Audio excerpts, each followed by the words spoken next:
There are names in the underworld that aren't spoken aloud, not out of respect. Out of fear, John Wick was one of those names. The Baba Yaga. The man you sent to kill the boogeyman. For years, they thought he was done, retired, buried beneath grief and a fragile peace.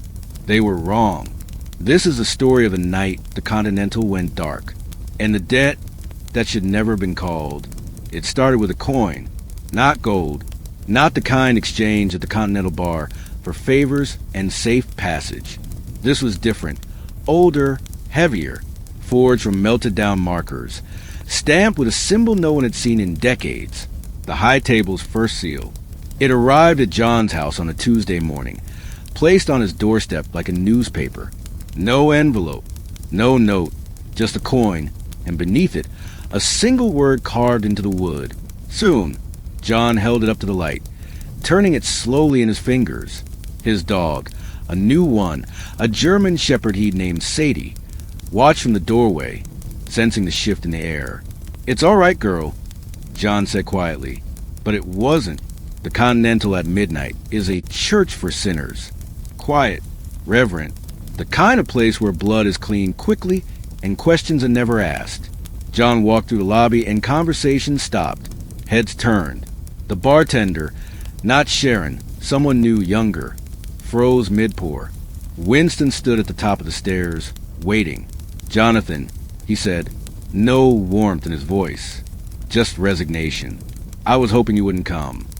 "The coin," John said simply. Winston descended slowly, each step measured. When he reached the bottom, he looked older than John had ever seen him.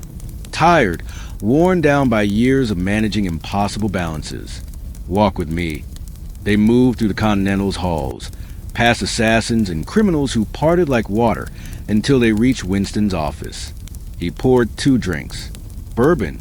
Neither man touched them. 3 weeks ago, Winston began, someone broke into the high table's vault. Not the public one, the real one, the archive. They stole something that should never have existed in the first place. "What?" "A list. Every marker ever issued. Every blood oath. Every debt." Winston's eyes met John's. "Including yours." John's jaw tightened. "I fulfilled my marker. I'm out." "You are," Winston agreed. "But the list doesn't care about fulfillment. It only cares about leverage. And someone is using it to destabilize the entire underworld." He paused. "They've already killed 2 high table members. Made it look like rival families. The table is fracturing, and they're using old debts to turn us against each other." "Who?" Winston slid a photograph across the desk. A woman, mid-40s, sharp eyes, expensive suit. "Sophia's sister," Winston said quietly. John's expression didn't change, but something flickered behind his eyes. "I didn't know Sophia had a sister." "No one did. She was erased from the family 20 years ago, excommunicated for trying to break the rules. She's been in the shadows ever since, building her own network. And now she wants revenge, not just on Sophia, on the entire system that cast her out." "What does she want with me?" Winston leaned back. "You're the only one who ever walked away, John. The only one who broke the unbreakable and survived. She thinks that she can force you back in, make you dance to her tune. It'll prove the high table is weak, that the rules mean nothing. So this is a test." "No," Winston said. "It's a declaration of war. And you're the opening move." The address came at 3 a.m. Not a location, a name, Marcus. John's hands clenched around his phone. Marcus had been dead for years, killed during the First War. But the message was clear. "I know where he's buried. Come alone, or I dig him up." The cemetery was in Queens. Old, forgotten. Rain turned the paths to mud. John walked to the headstones, hand resting on the Glock beneath his jacket, until he reached Marcus's grave. Simple, unmarked except for a single line. A friend. She was already there. Tall, composed. Her resemblance to Sophia was striking. Same bone structure, same intensity. But where Sophia's eyes held loyalty, hers held only cold calculation. "John Wick," she said. "The Baba Yaga himself. You know, I used to tell my sister stories about you. Thought you were a myth. What do you want? The same thing you wanted. Freedom. She stepped closer. But unlike you, I didn't get to just ask nicely and walk away. I was erased, hunted, forced to become something worse than what I was running from. That's not my fault. No, but you're the symbol of everything wrong with the system. You murdered your way out and got a happy ending. I tried to leave peacefully and lost everything. Her smile was bitter. So here's what's going to happen. You're going to help me destroy the high table from the inside. Use that legendary reputation to turn them against each other. And when it's done, when the whole rotten structure collapses, you and I will be the last one standing. And if I refuse? She pulled out a phone, showed him a live video feed. Winston, chained in a basement somewhere, bloodied but alive. Then I start with the people who helped you. Winston, then the others. Everyone who ever gave you sanctuary. I'll burn the Continental to the ground with them inside. John's voice dropped to a whisper. You don't want to do this. But I already have. John had 48 hours. He spent the first 12 tracking down every piece of information he could find on Sophia's sister.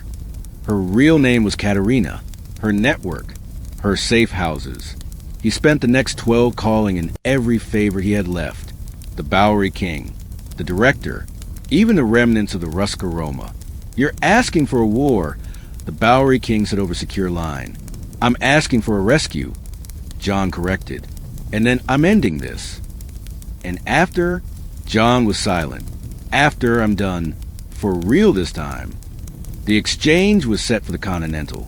Neutral ground. Except Katerina had already broken every rule that mattered. John arrived at sunset. The building looked the same, elegant, timeless, untouchable. But when he walked through the doors, he knew immediately something was wrong. No staff, no guests, just empty halls and the echo of his footsteps. At the center of the lobby, Winston sat in a chair, hands bound. Katerina stood behind him, gun to his head. Around them, 20 armed men, professional, military trained. Glad you could make it, Katerina said. Now, let's talk about your new role in my organization. John stopped 10 feet away. Let him go. This is between us. No, John. This is between me and a world that threw me away. You're just a tool I'm using to tear it down. Then you've made a mistake. Have I? The lights went out. What happened next will become legend. They say John moved like smoke in the darkness. That every muzzle flash illuminated another body falling. That he used the marble pillars like they were extensions of his own body, ricocheting bullets, creating angles, turning the Continental into a tomb. They say it took 3 minutes. They say when the lights came back on, 20 men lay dead, and John stood over Katerina, gun pressed to her forehead. You want to prove the rules mean nothing? John said quietly, You're right. They don't. Not anymore. Not after tonight. Then kill me, she spat. Make me a martyr? No. John lowered the gun. I'm giving you the same thing I was given. A choice. Walk away. Disappear. Or keep fighting and die for nothing. He pulled out the ancient coin, the one with the high table's first seal. This was going to be used to control me, to prove I could be manipulated. But you know what? I'm tired of being anyone's weapon. He placed it in her hand. So take it. Cash it in. Buy your freedom. Or throw it away and keep bleeding. Katerina stared at the coin, then at John. For the first time, something cracked in her expression. Why? Because someone gave me that chance once. And I'm tired of watching the cycle repeat. Katerina vanished that night. Some say she went back to the high table, surrendered the list, and negotiated her own absolution. Others claim she took the coin and started over somewhere far away. John didn't care which. Winston was freed. The Continental reopened. The high table remained fractured but standing. And John Wick? He went home. 3 days later, a new marker arrived at his doorstep. John stared at it for a long moment. Sadie sat beside him, waiting. Then he picked it up, walked his fireplace, and dropped it into the flames. Some debts can't be paid. Some markers can't be honored. And some men just need to stop answering the door. John Wick had saved the world from itself one last time. Now he was going to save himself. He poured a drink, sat in his chair, watched the marker burn, and somewhere in the city, in shadows and smoke, the underworld whispered a new rule.